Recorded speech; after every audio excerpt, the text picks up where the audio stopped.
پردے کی ابتدا ازواج مطہرات کے گھروں سے کی گئی۔ عام لوگوں کو حکم ہوا کہ وہ نبی اکرم صلی اللہ علیہ وآلہ وسلم کے گھروں میں بلا اجازت داخل نہ ہوں، اور اگر امہات المومنین سے کوئی سامان وغیرہ لینا چاہتے ہیں تو پردے کے پیچھے سے لیا کریں۔ سورۃ الاحزاب کی آیت نمبر 53 میں رب العزت فرماتے ہیں، اور جب تم ان سے کوئی چیز مانگو تو پردے کے پیچھے سے مانگا کرو، یہ تمہارے اور ان کے دلوں کے لیے زیادہ پاکیزگی کا باعث ہے۔ آیت کریمہ کی پرواز صاف بتا رہی ہے کہ اجنبی مردوں اور عورتوں کے درمیان دلی پاکیزگی حاصل کرنے کے لیے پردے کا اہتمام نہایت ہی ضروری ہے۔ جب دل صاف ہوں گے تو معاشرے میں فحاشی اور بے حیائی کا فروغ نہیں ہوگا۔ امت کی پاکیزہ ترین خواتین یعنی ازواج مطہرات رضی اللہ تعالیٰ عنہ اور امت کے پاک باز ترین افراد یعنی صحابہ کرام رضی اللہ تعالیٰ عنہ، ان کو یہ تاکیدی حکم دیا جانا پردے کی اہمیت کو واضح کر رہا ہے۔ پھر یہ حکم ازواج مطہرات اور صحابہ کرام کے لیے خاص نہیں رہا بلکہ ساری امت کے لیے عام ہوا، یعنی مردوں کو عورتوں سے اگر کوئی استعمالی چیز، برتن، کپڑا وغیرہ لانا ضروری ہے تو بے پردہ آ کر نہ لیں بلکہ پردے کے پیچھے سے مانگیں، اور پردے کا حکم مردوں اور عورتوں کو نفسانی وساوس سے پاک رکھنے کے لیے ہے۔ جب نفوس محفوظ ہوں گے تو معاشرہ بھی محفوظ ہوگا۔ یہ حقیقت ہے کہ اسلام نے دنیا سے بے حیائی اور آوارگی کو ختم کرنے کے لیے افتماب معاشرہ عطا کرنے کے لیے حجاب کا حکم دیا۔ اسلامی حجاب ہی وہ واحد شے ہے جس سے عورتوں کا صحیح معنی میں تحفظ ہو سکتا ہے۔ اس حجاب کو اپنائے بغیر نہ تو فواہش و منکرات پر بند لگ سکتا ہے، نہ بے حیائی اور آوارگی ختم ہو سکتی ہے۔ حجاب کے بغیر عورتوں کے تحفظ کا خیال ایک ایسا خواب ہے جو کبھی شرمندہ تعبیر نہیں ہو سکتا۔ یعنی اسلامی حجاب پوری انسانی برادری کو پرسکون اور باوقار زندگی عطا کرنے کے لیے فطری تدبیر اور یقینی ضمانت ہے۔ اسی لیے اسلام نے پردے کی بہت زیادہ تاکید کی۔ قرآن کریم میں 7 آیتیں پردہ نسواں اور اس کی تفصیلات کے متعلق نازل ہوئیں، اور 70 سے زیادہ احادیث سے قولاً اور عملاً پردے کے احکام بتائے گئے۔ اسلامی حجاب کا ہرگز یہ مطلب نہیں ہے کہ اسلام نے عورتوں کو گھروں میں قید کر دیا کہ وہ ہمیشہ اندر ہی رہیں، کبھی باہر نہ نکلیں، جیسا کہ آج کے نام نہاد روشن خیال اور جدید تہذیب کے جھوٹے علم برداروں کا خیال ہے، بلکہ اسلام نے خواتین کو ضرورت کے وقت پردے کے ساتھ باہر نکلنے کی اجازت دی ہے۔ چنانچہ قرآن پاک میں ارشاد خداوندی ہے، اے پیغمبر آپ اپنی بیویوں اور مسلمانوں کی عورتوں کو کہہ دیجئے کہ وہ اپنی چادریں تھوڑی سی اپنے اوپر لٹکائیں، اس میں یہ قریب ہے کہ پہچانی جائیں اور کوئی ان کو نہ ستائے، اور اللہ تعالیٰ بخشنے والا رحم کرنے والا ہے۔ آیت کریمہ سے دلالتاً یہ بات معلوم ہو رہی ہے کہ اگر خواتین کو ضرورت کے وقت باہر نکلنا پڑے تو وہ لمبی چادریں یا برقع وغیرہ پہن کر باہر نکلیں۔ اس سے پردہ شرعی کے حکم کی تعمیل بھی ہو جائے گی اور بہت سہولت کے ساتھ اوباش اور شریر لوگوں سے حفاظت بھی۔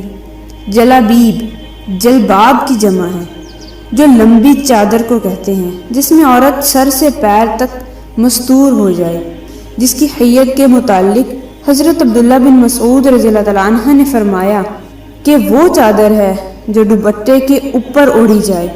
ابن کثیر اور حضرت عبداللہ ابن عباس رضی اللہ تعالیٰ عنہ نے اس کی حیت یہ بیان فرمائی، اللہ تعالیٰ نے مسلمانوں کی عورتوں کو حکم دیا کہ وہ جب کسی ضرورت سے اپنے گھروں سے نکلیں تو اپنے سروں کے اوپر سے چادر لٹکا کے چہروں کو چھپا لیں، صرف ایک آنکھ راستہ دیکھنے کے لیے کھلی رکھیں۔ امام محمد بن سیرین رحمہ اللہ سے مروی ہے کہ مشہور تابعی حضرت عبیدہ نے آیت یدنین علیہن من جلابیبہن کی عملی تفسیر فرماتے ہوئے چادر کو چہرے پر اس طرح لپیٹا کہ صرف ایک آنکھ نظر آ رہی تھی۔ گویا موصوف نے آیت مبارکہ کی تفسیر اس طرح فرمائی کہ عورت پورے بدن کو چہرے سمیت ڈھانک لے اور صرف بقدر ضرورت آنکھ کھلی رکھے تاکہ راستے میں دیکھ کر چلنے میں دشواری نہ ہو۔ خود نبی پاک صلی اللہ علیہ وآلہ وسلم نے ازواج مطہرات کو مخاطب کرتے ہوئے فرمایا، قد اذن لکم ان تخرجن لحاجاتکن، یعنی تمہارے لیے اس کی اجازت ہے کہ تم اپنی ضرورت کے لیے گھر سے باہر نکلو۔ پھر رسول پاک صلی اللہ علیہ وسلم کا عمل آیت حجاب نازل ہونے کے بعد اس پر شائع ہے کہ ضرورت کے مواقع میں عورتوں کو گھروں سے پردے کے ساتھ باہر نکلنے کی اجازت ہے، جیسا کہ حج و عمرہ کے لیے ازواج مطہرات کا حضور پاک صلی اللہ علیہ وسلم کے ساتھ جانا احادیث صحیحہ سے ثابت ہے۔ حضرت عائشہ فرماتی ہیں، قافلہ ہمارے پاس سے گزرتا تھا اور ہم بحالت احرام نبی پاک صلی اللہ علیہ وآلہ وسلم کے ساتھ سفر حج میں تھے، تو جب قافلے کے لوگ ہمارے سامنے آتے تو ہم اپنی چادر سر سے چہرے پہ لٹکا لیتے تھے، اور جب قافلے آگے بڑھ جاتے تو ہم اپنے چہرے کھول لیتے تھے۔ دیکھیے، امت کی سب سے بہترین پاکیزہ ترین خواتین ازواج مطہرات پردے کا کس قدر اہتمام فرما رہی ہیں۔ اسی طرح بہت سی روایات سے یہ بھی ثابت ہے کہ ازواج مطہرات اپنے والدین وغیرہ سے ملاقات کے لیے گھروں سے نکلتی تھی، عزیزوں کی بیمار پرسی، تعزیت وغیرہ میں شرکت کرتی تھی، لیکن ان تمام صورتوں میں پردے کا مکمل اہتمام رکھا جاتا تھا۔ اسی طرح مومن عورتیں جب ضرورت کے وقت گھروں سے باہر نکلا کرتی تھی تو برقع اور موٹی لمبی چادریں لپیٹ کر نکلا کرتی تھی۔ ابو داؤد کی روایت میں ہے، ایک عورت کا لڑکا جنگ میں شہید ہو گیا تو تحقیق کے لیے اس کی والدہ برقعے کے ساتھ پورے پردے میں حضور صلی اللہ علیہ وآلہ وسلم کی خدمت میں حاضر ہوئی۔ مجلس میں موجود صحابہ کرام تعجب سے کہنے لگے کہ اس پریشانی میں بھی نقاب نہیں چھوڑا۔ صحابی عورت نے جواب دیا کہ میرا بیٹا گم ہو گیا، میری شرم و حیا تو گم نہیں ہوئی۔ دنیا میں نازیبا لباس پہننے پر بھی شدید وعید فرمائی۔ حضور اقدس صلی اللہ علیہ وآلہ وسلم نے فرمایا، دو جہنمی گروہ ایسے ہیں جن کو میں نے اب تک نہیں دیکھا۔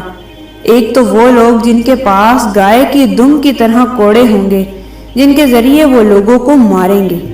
دوسری وہ عورتیں جو لباس پہننے کے باوجود ننگی ہوں گی، نامحرم مردوں کو اپنی طرف مائل کرنے والی ہوں گی، خود بھی ان کی طرف مائل ہوں گی۔ ان کے سر بختی اونٹوں کے جھکے ہوئے کوہانوں کی طرح ہوں گے۔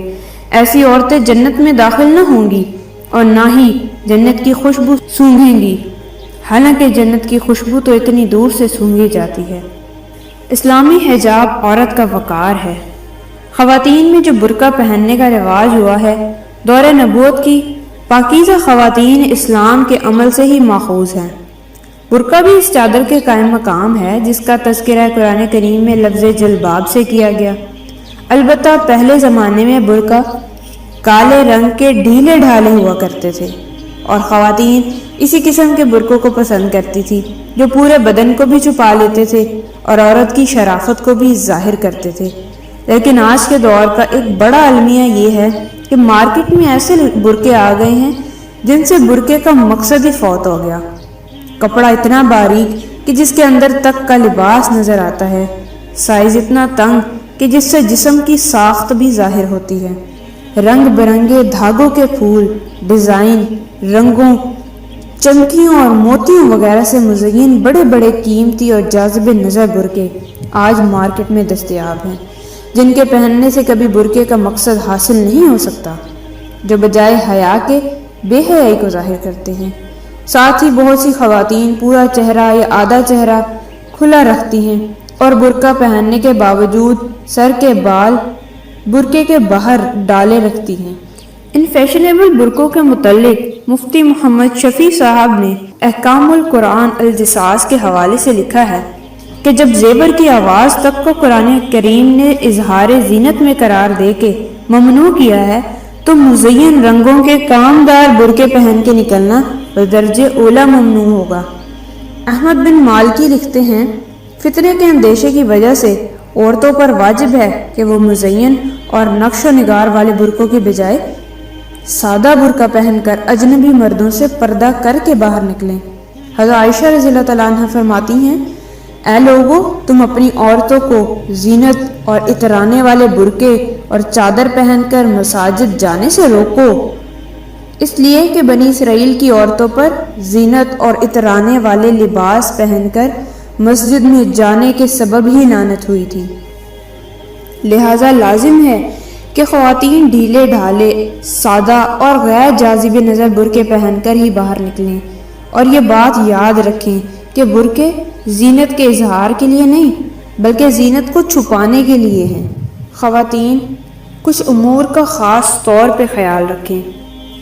اصل پردہ حجاب البیوت یعنی گھر میں رہنا ہے، لہذا اپنے گھروں میں گھریلو کاموں میں مشغول رہیں، بغیر کسی ضرورت شدیدہ کے باہر ہرگز نہ نکلیں۔ حدیث پاک میں آپ صلی اللہ علیہ وآلہ وسلم نے فرمایا، عورتوں کا باہر نکلنے کے لیے کوئی حصہ نہیں سوائے اس کے کہ باہر نکلنے کے لیے کوئی اضطراری صورت پیش آ جائے۔ اگر کسی شدید ضرورت کی وجہ سے باہر نکلنا پڑے تو برقع وغیرہ پہن کر ہی نکلیں، جیسا کہ آیت کریمہ یُزْنِینَ عَلَیْہِنَّ مِن جَلَابِیبِہِنَّ سے معلوم ہوا۔ برقعے کا کپڑا سادہ ہو، نقش و نگار اور پھول پتیوں سے مزین، بھڑکدار نہ ہو، اتنا باریک نہ ہو کہ جس سے اندر کا لباس بھی نظر آئے۔ برقعے کا سائز اتنا بڑا ہو کہ مکمل بدن ملبوس کپڑوں کے ساتھ چھپ جائے، اتنا چست نہ ہو کہ جس سے جسم کی ساخت نظر آئے۔ نقاب اس طرح لگائیں کہ پیشانی، بھویں، ناک کا حصہ نظر نہ آئے۔ بہتر یہ ہے کہ آنکھوں پر جالی دار کپڑا لگا لیں۔ اوڑھنی اتنی بڑی ہو جس سے گردن، بال اور سینے کا حصہ اچھی طرح چھپ جائے۔ اوڑھنی کے ذریعے سر کے بالوں کو چھپانے کے ساتھ ساتھ چوٹی کے بالوں کو بھی اندر کر لیں، کیونکہ سر اور بال دونوں سطر میں داخل ہیں جن کا چھپانا ضروری ہے۔